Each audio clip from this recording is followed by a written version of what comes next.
Hey y'all, it's your favorite auntie, Mary M.J. Harper, host of Sister to Sister Coffee and Conversations, a space for real women, real talk, and real life.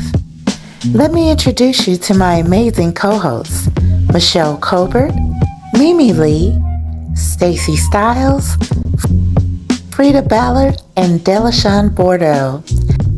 Every week, we're sitting down to have honest conversations about love, relationships, healing, faith, business, self-care, and everything in between. So grab your favorite cup of coffee, tea, or whatever you're sipping on, and come join the conversation. This is Sister to Sister Coffee and Conversations.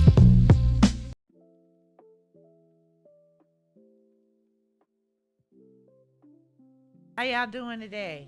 Lovely, lovely, lovely. Lovely. It's good and hot outside. It is. That wind is kind of high though. Yeah. It'll blow your hair back if you ain't Listen. careful. Yeah, it will. Get them, yeah. Well, look, I'm going to start this episode off with a complaint today. I'm feeling some type of way for those of you, our radio listeners and our podcast watchers.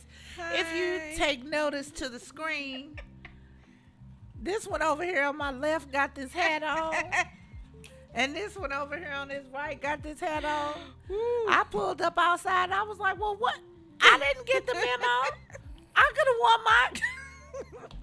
It wasn't even planned. What had happened was, Mhm. I'm just having a bad hair day, and I'm just like, you know what? Just put a cap on it. So yeah.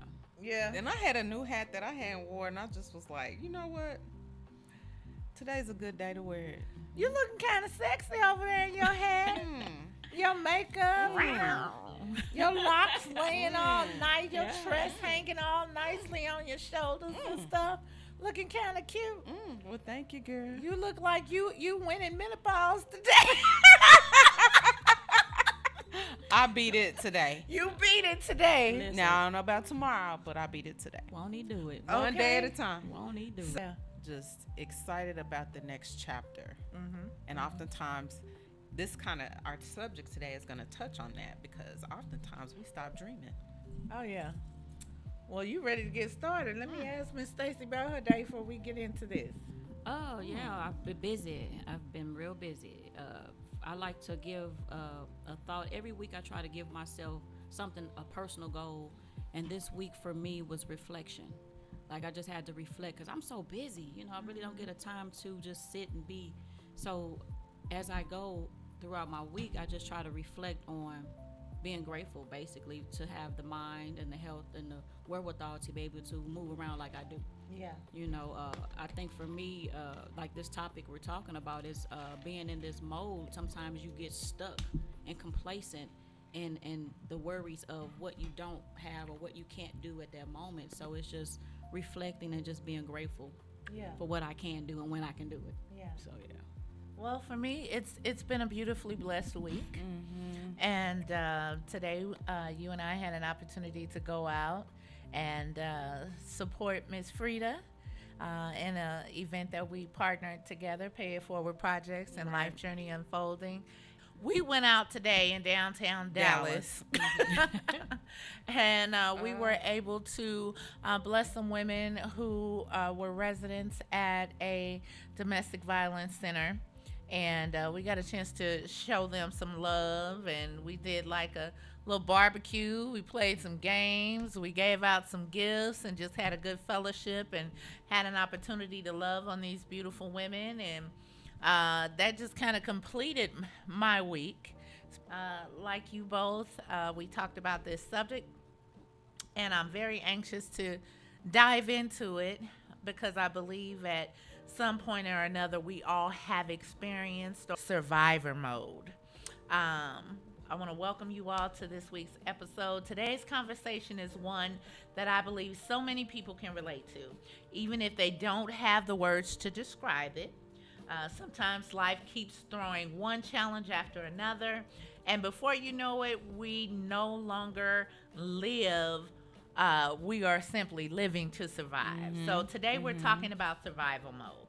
what it looks like, how it affects us emotionally, mentally, physically, and spiritually, and most importantly, how we begin to heal. This is a safe space. So let's get real and let's get into the conversation. Okay, so I basically chose this topic because I was dealing with a lot, and then I had to just sit down and isolate myself and try to figure it out.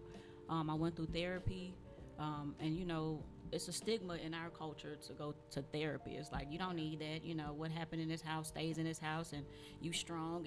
And I think that for us as black women, we are depicted as strong, and we just have to carry so much. But then when we have a breakdown, it's like, oh, you just over emotional. It's not really a cause, or it's like, what's wrong with you? No one cares. They just want you to pick up and keep rolling for them.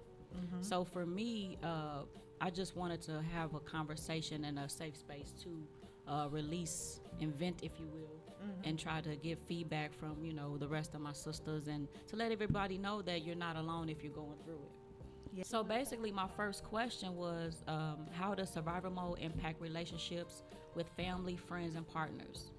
Because I know for me, it has been a strain. Like I said, I've isolated myself, and depending on how those people chose to handle me, I may have just distance myself from you. You know what I mean? Because you don't have the time to understand me, or even want to take the time to understand what I'm going through, or to give me that sympathetic or empathetic ear. So it's sometimes we need affirmations. For me, I know affirmations, acts of service. Those are things that people don't really understand can help. It's not necessarily a monetary thing. It's just, are you there for me in my darkest time? You have so many people suffering from suicidal thoughts because they don't have anybody. Yeah. So many people in their lives because they just feel like they're a burden to people. So, and then as far as like my partnership, I've noticed that a lot of my relationships have dwindled because of me having trauma issues. And a lot of it stemmed from being in survival mode, from childhood issues to adult issues. And I just recently had a friend, we kind of bumped heads because they were going through something traumatic. And it just triggered a lot in me, and I had to really focus on what the goal was, and it was to maintain friendship. And it takes a lot in our adulthood to really maintain friends when we're going through the storm ourselves. And when someone else is going through, you have to show that compassion that you're looking for as well. So it's a struggle, and it's an everyday thing. That's why I like to take a pause in my day to really reflect and just take a beat for myself and realize that, hey, long as I have my spiritual guidance going, I tap into my Bible. Long as I get that guidance, I'm not alone. Even though I may feel alone, I'm not. Lonely is a state of mind.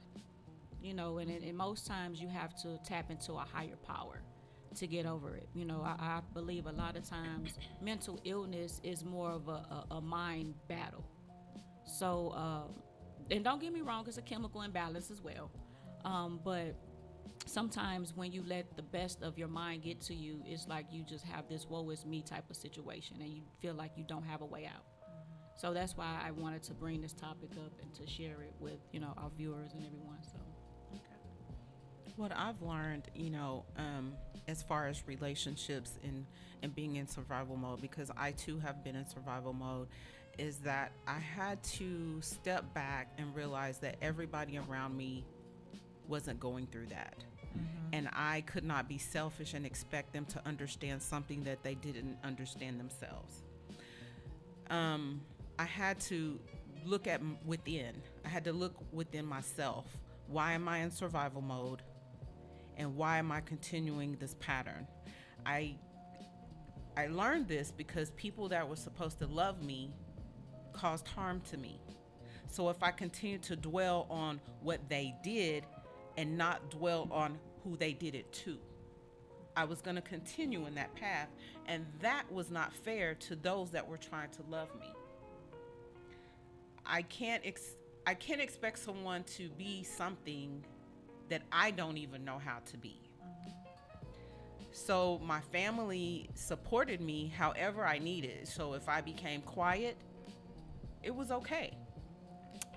If my friends saw that I was quiet, they didn't walk away from me. They didn't run from me. They knew that I was trying to come through something. So they didn't always have to tell me something. They just sat quiet. They just tapped my shoulder. How's today? And I too learned to reciprocate that and to give grace to others when I saw that they were going through. So it was hard for me to continue to put family and friends through what I was going through because I was the one stuck in survival mode. And that was a moment where I just shut down. I didn't trust anybody. Everybody's out to get me. Why is people hurting me? Why? It became such a pity party that I was tired. And so, of course, I had to fall flat on my face. I had to fall on my knees with intent to ask God to remove that and to teach me, to show me how to love, to show me how to talk, show me how to express myself. I had to fall and just completely be tore down. Yeah. And he sent a therapist to me that taught me how to do these things. So then I began to give to the O's that was looking at me, and they was like, I can't believe this is you. And I'm like, I can't either. So I began to slowly get out of it, and it began to help those that was in my circle. It helped them as well. Well, for me, I had to come to the realization that I was in survival mode. And when did I get to this place? What happened? And so just kind of journaling, thinking about what we were talking today. For me, survival mode began when my mom was diagnosed with dementia. She wasn't just my mother, she was my best friend, you know. And I remember so clearly the day my dad called me and he said, you can't talk to mom the way you used to because she won't remember. And we don't want to upset her. And so I found myself in that grieving process before she had even passed away, because I didn't have that friend anymore. You know, I didn't have that constant person that I could go to and talk about things anymore. And so instead of me allowing people to comfort me, while I was going through that, I became the one comforting everyone else. I felt like I had to stay strong for my family, especially for my dad. You know, later I found myself as a result of what I was dealing with and just, you know, trying to find that comfort. I got involved with one of those persons with narcissistic traits, as Mimi and I talked about on last week. So I ended up finding myself in an abusive relationship, but I kept it to myself because I didn't want to burden other people. So survival mode for me it isolated me from the very people that cared about me and the very people that could have helped me through. My mom was a pastor's wife for several years, and so she and my dad were, you know, parents to so many people. So when they passed away, when my mom passed away particularly, people were tremendously grieved, and I found myself thinking, what would mom do? Mom would comfort this person. Mom would be comforting for these people. And so I found myself so wrapped up in thinking, what would mom do, and what would mom expect for me? How would she expect for me to carry myself? That I found myself comforting everyone else and consoling others, and you know, not even crying, you know, at her funeral for real, you know, because in my mind, I had to be strong. And so that's how, you know, it impacted my relationships. I felt like I had to be there for everyone else, and I never took the opportunity to be vulnerable. I never took the opportunity to say, I'm grieving, you know, I'm having a difficult time with this. I kept it to myself, and I just kept, I just got to press through it. I got to go through it. And it's safer. And it's, Yeah, it's hard being safer. vulnerable. It's safe. real hard being vulnerable because you don't know how someone is going to take that vulnerability and use it as ammunition down the road. Yeah. And I think that's what like the next question is, what are some common signs that you're constantly operating in survival mode? And for me, it's always moving. I have to stay busy, because if I sit still, my mind gets to wondering, Yeah. and I get to concocting different situations and problems that may or may not be real. You know, I have abandonment issues, and for me is like when I'm driving, because I'm a driver, I drive trucks. So when I'm on the road, I listen to music, podcasts, but then when I sometimes want to just be in silence, there goes my brain. Yeah. And I get to thinking of what if and what could be and all of this, and then I go in that somber mode, and I'm like, you know what? Stop. You know, you have to stop and just really get into the present, because the present is a gift. Because most people don't have that luxury of being here today. So sometimes we have to step outside of that mental state. And yes, we do have to be vulnerable, but it has to be a safe space. And I think a lot of times people don't understand how they create that for us. You know what I mean? Because like you said earlier, this is a safe space. Yeah. So this has helped. I'm sure everybody that has come on this spot has been helped some kind of way, or Yeah. even listening has been helped some kind of way, because you're not alone. Yeah. And there's always somebody that understands. It might not be in your immediate circle, but someone in this world most definitely understands and sympathizes with you. Yeah, yeah. I know one of the biggest signs for me that I was living in constant survival mode was after my mom and my dad passed away.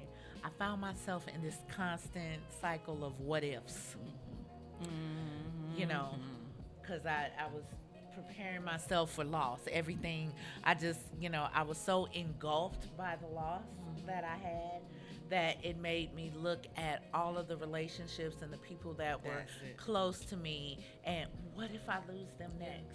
Yep. And so, of course, the main person on my target list was my daughter. Yeah. You know, because, you know, next to my parents, that was the next person for me. So I found myself, you know, Waiting on always waiting for something to bad to happen, happen. or always thinking the worst, you know, even if she drove the car around the corner, you know, Like, are you I'm okay? I'm on the Life 360 looking, I'm watching her drive literally around the corner, you know, wanting to make sure she got back, or, you know, if she went out with her friends, who's driving, who's doing this, who's doing that, Right. and always living in that mode, That and, fear. you know, that always that fear, that Yeah. what if, you know, Right. and so I stayed busy. I ignored my own personal needs. I made excuses all the time for not living, because it was like being in this survival mode. It had me fearful all the time, fearful over everything. I was planning my 50th, you know, birthday trip, and this is the first trip, you know, my daughter's a young adult, she's staying at home, I'm gonna go. And I found myself, instead of looking for swimsuits or looking for excursions, I was making sure I had life insurance policies. yeah. I was sitting up writing a Heavy. plan out, so she'll know if the plane blow up, this is my. where the insurance is. And I mean, it sounds, you know, Dramatic, crazy. but yeah, It that's- sounds yeah. dramatic, but that's literally sure. what Right. I was doing. You know, I was calling my look back on that. girlfriends. I was like, look, the safe is here, and if you know, if something happens, then you know, you got to help her do this, and you know, if something happened, will you look after her? You know, something, or you know, Overthinking. you know, just overthinking anything instead of living in the moment, present, yeah. and Yes. living in the present and Yes. enjoying what was going on. I was constantly in that survivor mode. Yeah. I got to make sure she's all right. If something happens to me, I got to make sure when people come to my house, and I'm dead, you Right. know, they don't find my stuff looking Right, right. crazy. I It's called my funny. girlfriend and I said, look, you know, if something happened to me, don't let nobody open this drawer. Right. Only you. Right. I told my friend, get my phone. Yes. Because we've had conversations. Yes. But yes. I'm gonna take mine a step further. Mine was certain sounds, certain things triggered me. So if you was over here, like you was laughing and being loud, that would have triggered me. That would have just been like, and I would have just been anxious, like, oh, something's about to happen. Oh goodness. if an ambulance flew by or a police car would drive by really fast, I'm back in that moment. I'm just I'm fight or flight, and I'm froze. And that was so hard to get out of. Oh my goodness. And I finally just cried it out. I tell people, like, listen, this is what's gonna happen. I already know. I'm preparing you for it. In the event that it does, I would be very, very transparent, and I was very, very open about it. And sure enough, every single time, and then I was ashamed. I was embarrassed. I had all of these emotions like, what is wrong with me? I'm crazy. All of the negative things about me, I took and I believed. Like, who sits up and cry about an ambulance? I'm telling you, being a woman is something else. We are very emotional. We are really emotional, and then it's a slap in the face when someone tells you you're over emotional. Oh yeah. It's like, come Don't on, understand. we have so many things, the hormones and everything that we Alone. go through, and Yeah. then just the traumatic things that happen in life, things that we may have had a hand in, just environment, just everything. Yeah. So now my third question is, how does survival mode affect your mental and emotional health? Now you just tapped on that, Shell. Survival mode, also known as fight or flight, the fight or flight response. That basically floods the body with stress hormones like cortisol and adrenaline. While designed to protect us in moments of danger, staying in survival mode for an extended period of time, it causes chronic stress or unresolved trauma. Basically, it can affect our brain functions. So prolonged stress can impair the prefrontal cortex, the part of the brain responsible for clear thinking, decision making, emotional regulation, and problem solving. This can also lead to brain fog, emotional numbness, constant hypervigilance, difficulty concentrating, and heightened anxiety.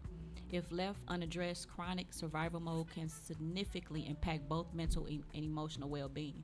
And I think that can hinder relationships that we have, moving forward after we have experienced some of this.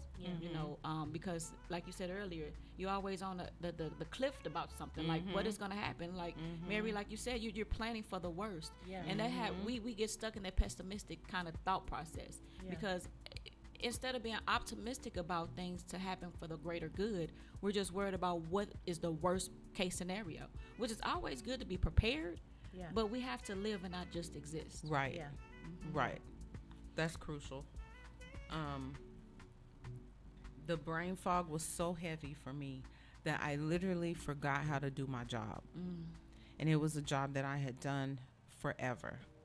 And I remember, because I've literally worked with physicians, doctors of all kind for a long time. And I remember, because I'm very sharp, I'm very detail oriented.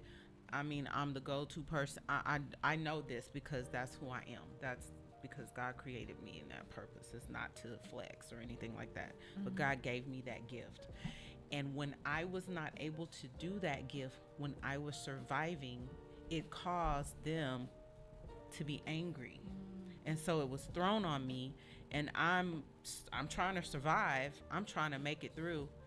That I was in disbelief that another human being who knew what I was going through couldn't see past that. I was trying to make it.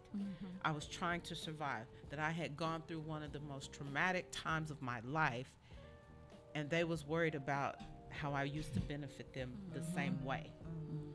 So it made me look at them different, and it made it hard for me to digest, how am I going to even get back to who I am? I don't even know who I am right now. And there were times it was so bad, I would end up places I didn't even know how I got there. Or I would be like, how do I get home? Literally, and I'm driving. It was so foggy. I'm driving and this is a route that I've taken, and I had people in the car with me, and I didn't want to alarm them or upset them, to tell them I don't even know how to get home. I almost felt like I was going through dementia. It was so heavy and so foggy, and I was so exhausted. But it became so familiar, it made me feel like that was a part of my personality.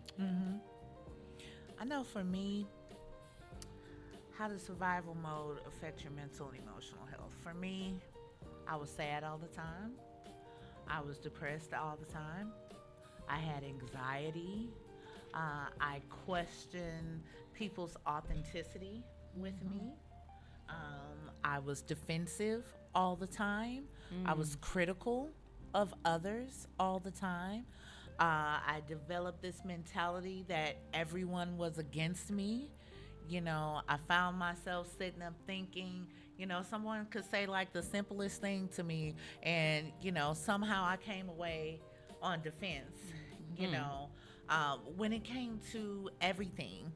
And all of this happened for me at a time that I've often referred to as my Job experience, which started, I can remember the day, November 19th, 2020. My life fell apart when my husband gave up his sobriety. And from that point on, I was in survival mode.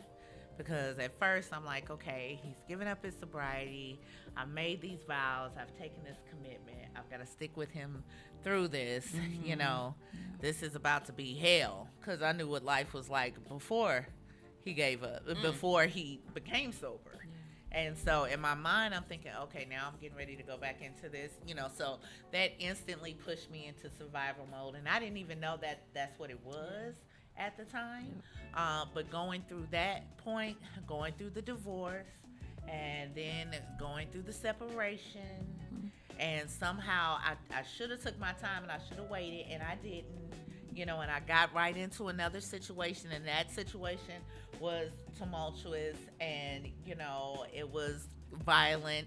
And so having to go from this situation, and then I put myself into this other situation when I really should have taken time to heal, you know, and process what was going on. Right. You know, so now I'm dealing with those situations, and then on top of that, mama sick, turn around, daddy back and forth sick. Next thing you know, mama passed away, you know. Next thing you know, 5 months later, daddy passed away, you know. My support system, you know, me and my siblings, you know, some families, you know, make it through when you know, lose your matriarch or patriarch. Some don't. Well, for a season, me and my siblings, we didn't do so well, you know. And so then feeling like, hey, I'm supposed to have these other 5 people in the world who can identify with what I lost and what I went through, and somehow we are against each other, you know. And so feeling like the main people that were supposed to be there to support me, now I gotta have survival mode with these people, you know. I gotta be on defense with these people, the 5 people in the world that I should be able to be vulnerable with, you know. So I was dealing with that, you know, as well. And I found myself, I call it my Job experience. And I just kept saying, Job didn't go through always, you know. God rewarded him in the end. So I just gotta hold tight. I just gotta keep going. Stay the course. I gotta stay the course, you know. I gotta be strong, you know. And that's one thing, us as women, especially black women, it is embedded in us. It's embedded in our minds. It's embedded in every fiber of our being. Our DNA, this baby. False narrative that we have to be strong all the time. And so because we try to keep up with that narrative, we're in survival mode. Yeah, and we lose a part of Right. ourselves with that. Yeah. We do. And a lot of pieces of ourselves just diminish each time that we go through something like that. Yeah. And that brings up the next question. What life experiences can push someone into survival mode? So grief, for one, for sure, because everyone experiences grief differently on different levels. You know, it can hit you right on, or it can come later on down the line, you know, many years later. You know, and everybody deals with that differently. We have physical, sexual, or emotional abuse, and surviving a severe accident, natural disaster, or medical emergencies. Sudden loss of a loved one, basically unexpectedly, life-altering diagnosis, financial distress, toxic environments, systematic discrimination. Oh man, like we women of color, that's a part of our DNA. Yeah. Being a primary caregiver, a long-term parenting of a child with mental or developmental needs or unresolved childhood experiences. For me, the physical, emotional. Well, the emotional abuse is like something like you said earlier. That's something we just deal with. That's like Yeah. normal. But when you come with the physical abuse, for me, that's what just took me over. That's when I had to realize and reevaluate my life. Like, what is really going on? Why am I accepting? Because really, it's up to us to accept certain behaviors that people dish out to us. Yeah. You know, we can't. Everything is not necessarily personal because everyone has their own thing that they're dealing with, but we have a say on what we're going to allow to deal with in our own personal lives. Yeah. And for me, a lot of the emotional abuse and childhood trauma, I had to really reevaluate a lot of that. And like being a mom, I had to make sure that's, to me, that's like breaking a generational curse. And I hate to say curse, but it's more of a generational issue. Because from generation to generation to generation, oh, your grandmother might did the same thing. Now your mama doing it. Now it stops with you, because if you know it didn't help with them, how's it going to help with your child? So for me, having my son, I had to, and then a black young man, I had to make sure that he wasn't a victim of the issues that we never tried to resolve. So that's what helped me get to this point to try to fix what I didn't break. Yeah. You know, and it's like you can't keep allowing people to do certain things to you and you don't stand up for yourself. Yeah. And like you said earlier, a lot of the things that we have to stand strong for is because it's embedded in our DNA. You know, you come from slavery. We come from that, and now it's like, oh, we dealt with that. Why are we being, oh, you're a victim. Oh, it's not that. It's just we're tired. We're tired, and we have to basically stand up to being ourselves and allowing us to have that space to, I'm not okay today.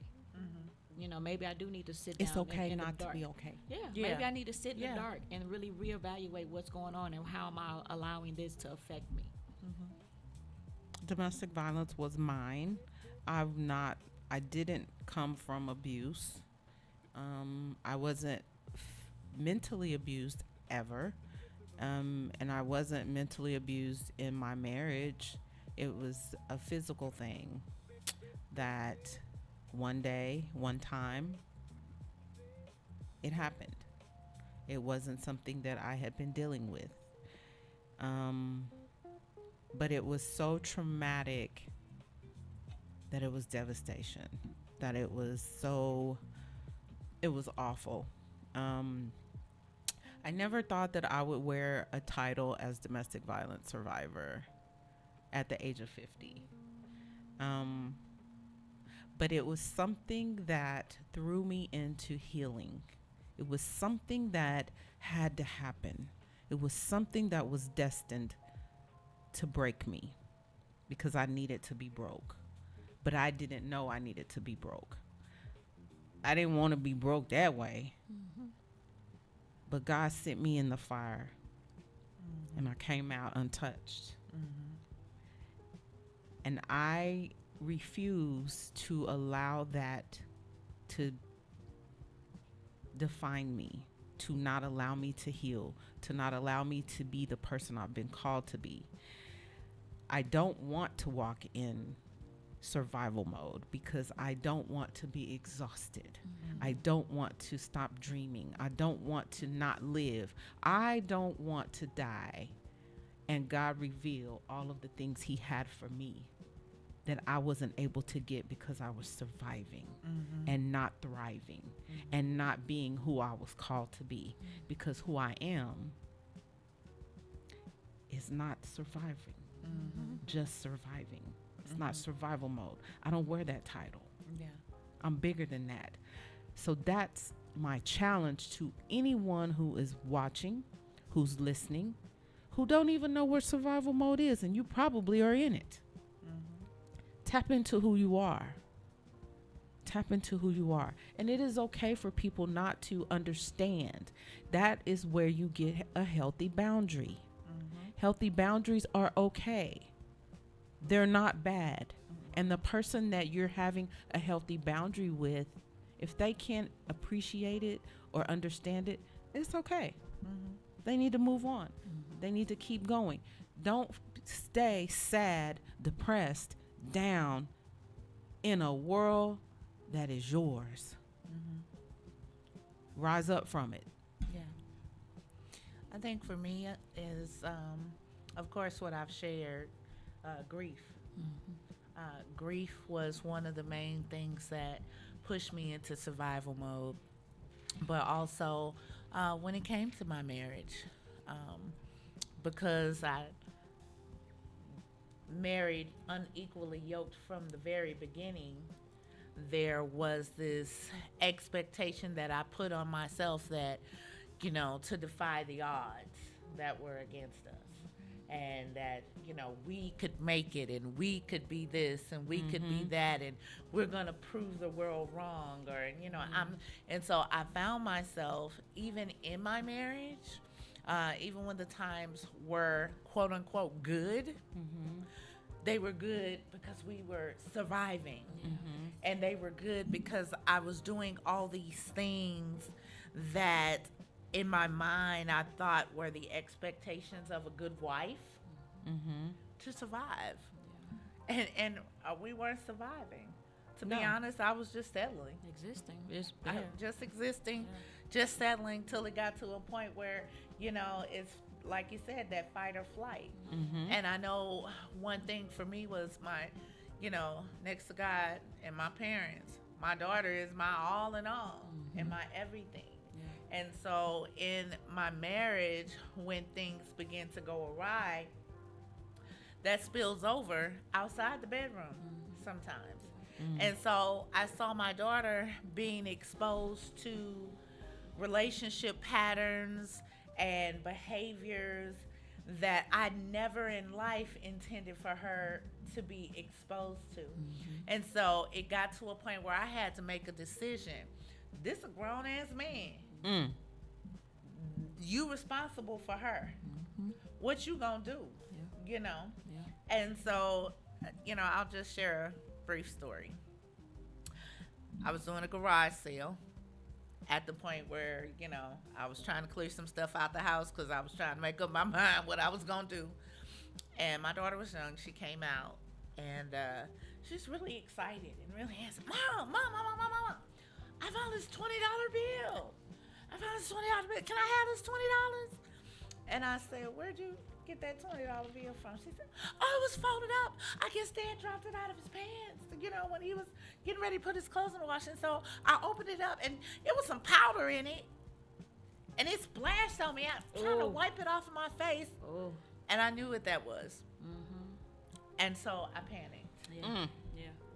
Because now I'm sitting here and I'm looking at my kid and I'm like, did it get into her eyes? Did it get into her mouth? Her nose. Are we going to have a situation here? What am I going to say if I take her to the emergency room right now?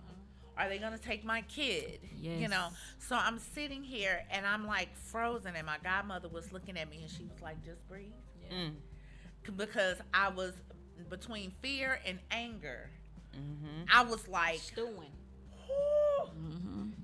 And then on top of that, in the midst of this, he drives up into the house, into the backyard where we're having the garage sale and drives his truck right through everything I'm trying to sell.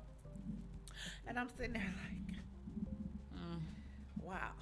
And so, of course, survival mode kicks in because now this is my kid. Right. So now you're in fight mode. So now I'm in fight mode. For sure. That fight or flight. Yes. I'm going to fly. We're going to fight first, But we're though. going to fight We're first. going to fight first. I'm going to get We this out gonna my We're fight going to first. fight first. Yeah, because I didn't play about my kid. You know what I'm saying? And so now I'm sitting here. Do I take my baby to the emergency room? If I take my baby to the emergency room, they're going to take my baby from me. And they're going to think it's you. They're going to think, they're not going to.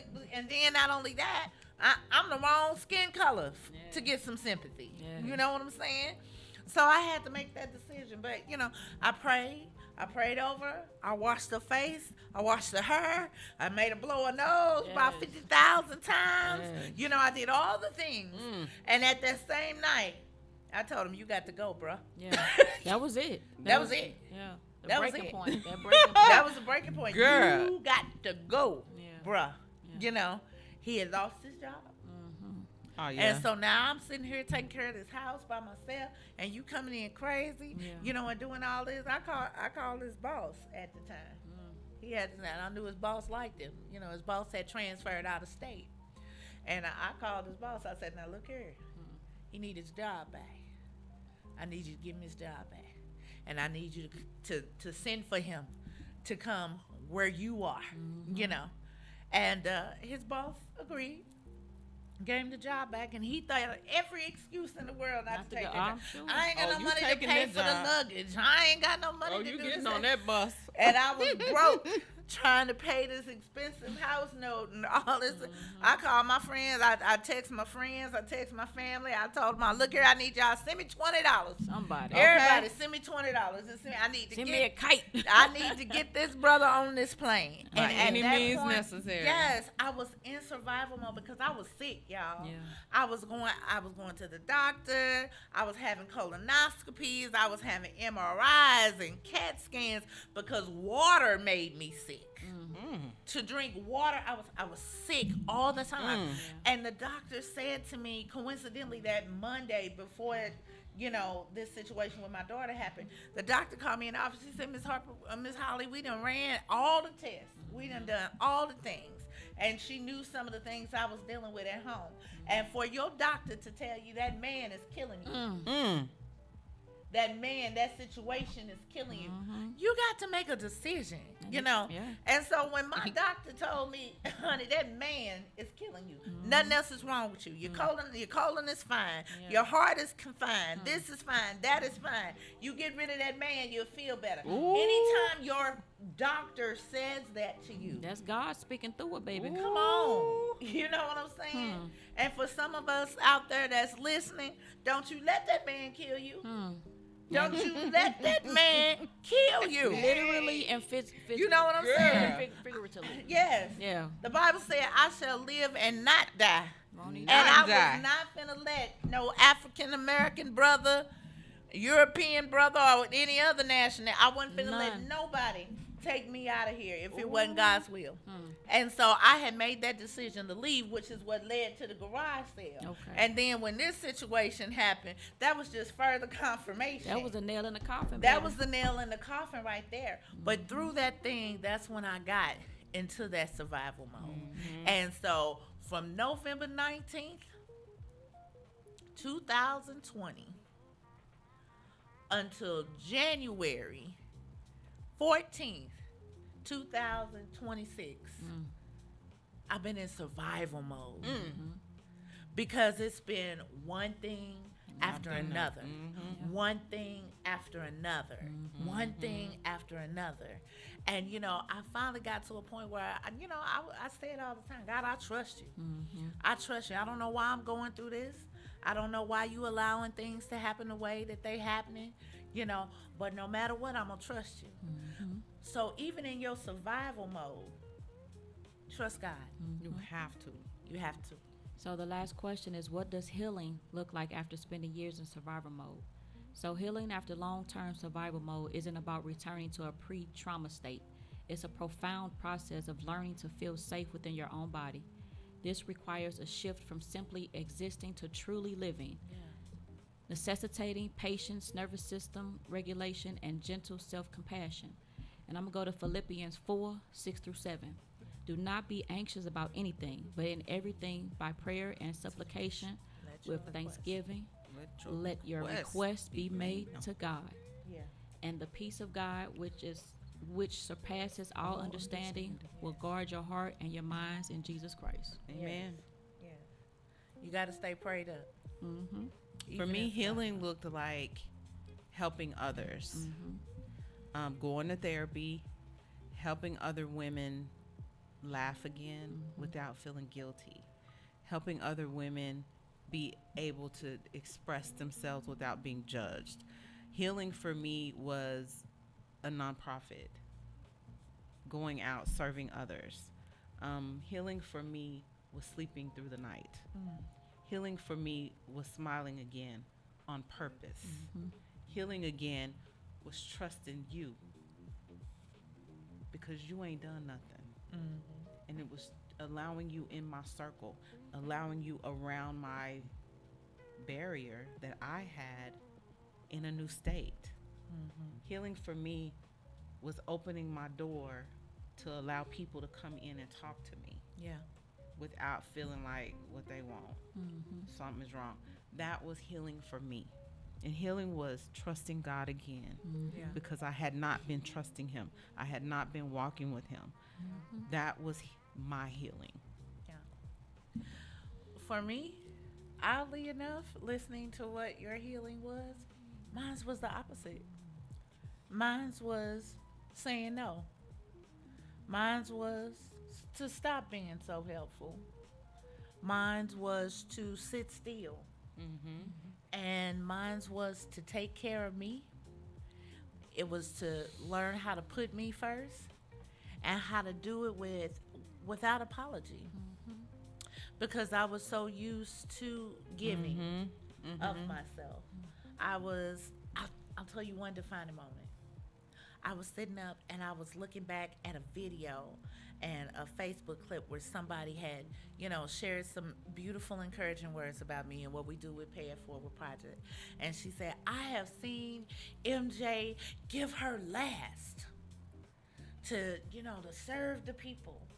And I know that I, to myself, have said that, it's been times where I've been trying to figure out what me and my daughter was going to eat, but I trusted God, and we went on out and did this. And, we did that, and God made a way. But I gave him my last. And one day I sat up and I said, God, now, forgive me if I'm wrong, but that ain't your will. We are supposed to give from overflow. Yeah. Yeah. Overflow, which means I need to take care of me first, Yes. so that I can do what I need to do and pour into my daughter. And what I have left after I fill my cup and I fill her cup with what I'm responsible to fill her cup with in this season of her life, then I can share the overflow. And so I sat down and I had a real conversation with the Lord. And I said, you know what? I ain't passing out another plate. I ain't cooking out another plate. meal. Okay. I'm not finna collect no other furniture.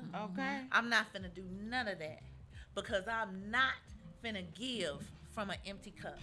So when you ready for me to resume the work that you have for me to do, that I know you've given me Supply to do, it.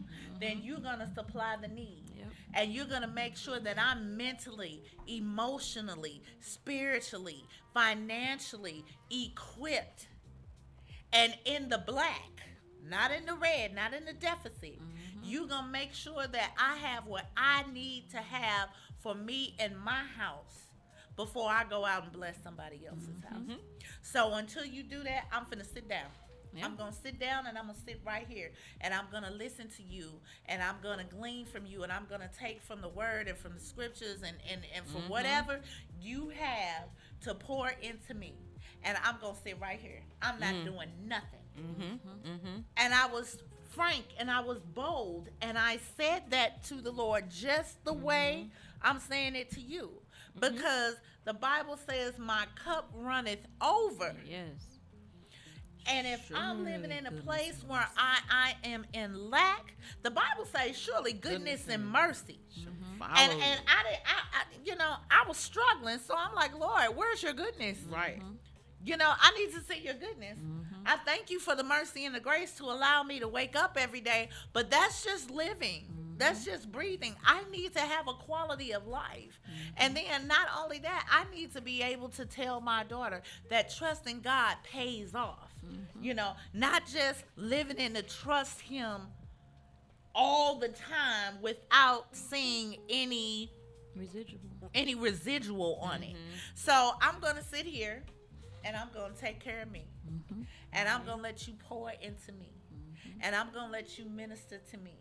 And I'm going to let you be the God that I proclaim that you are. And I'm going to sit here and I'm going to sit in this place of healing. And then sometimes, y'all, when we going through grief and all these things, we got to get to a point where we tired of going through. I told the Lord, I love my mama. Oh, God. I love my mama. I love my daddy. I love my sisters, But I told the Lord, I'm tired of crying. Sometimes you have to tell the Lord, I am tired. You have to surrender. Survival mode Yes. could have saved your life, but it wasn't designed for you to stay there. Yes. It wasn't designed for you to stay there. It's not designed to stay there. And it wasn't designed matter for you who to it pull is. other people into your pity party either. No. You know, and so you got to get to a point where you have to say to yourself, I'm going to look up and I'm going to live. Mm-hmm. And I had to make up my mind that I was going to look up and live. I was grieving my mother. I was grieving my father. But I also found myself grieving folks that wasn't dead. God. When you heal, you understand that attention isn't love, bare minimum isn't effort, healing isn't linear, jealousy isn't affection, control isn't caring, disrespect isn't normal, silence isn't peace, toxicity isn't passion, drama isn't excitement, fear is not loyalty, gaslighting is not acceptable, listening isn't understanding, dependency isn't security. Boundaries and standards around how we share space, intimacy, and love are necessary. So once we find that space to heal, we have to understand those key topics there. Yes. And like you said, sometimes no is the end of the story. Yeah. Like no is what I said, and I'm standing on business. Yeah. It's not a dirty word, but It's it not. is a complete It's sentence. it's a complete sentence. Look, we want to encourage you to take an opportunity to just sit back and reflect and figure out where you are in life. And that may require having some difficult conversations with yourself, you know, and doing some self-reflection and some self-evaluation and figuring out, where am I at? Am I in survival mode? And how do I come out of this? And then sometimes you have to be honest and say to yourself, am I ready to come out of this? You know, and then take those steps to move forward. Take those steps to move forward in your life so that you can live your best life unapologetically so. If we can come out of survival mode, you can too. Blessing. There is healing beyond heartbreak. Yes, How do I know? Because I went through both. yes. And Stacey, what you want to leave with the folks today from today? All I want to say is, listen, you are not what you've been through. Yeah. You have to fight through it. God loves us all. Yes, And the thing about that is you have to love yourself in the midst of the pain. yes, absolutely. Well, we want to thank each and every listener for tuning in to this week's episode of Sister to Sister Coffee and Conversations.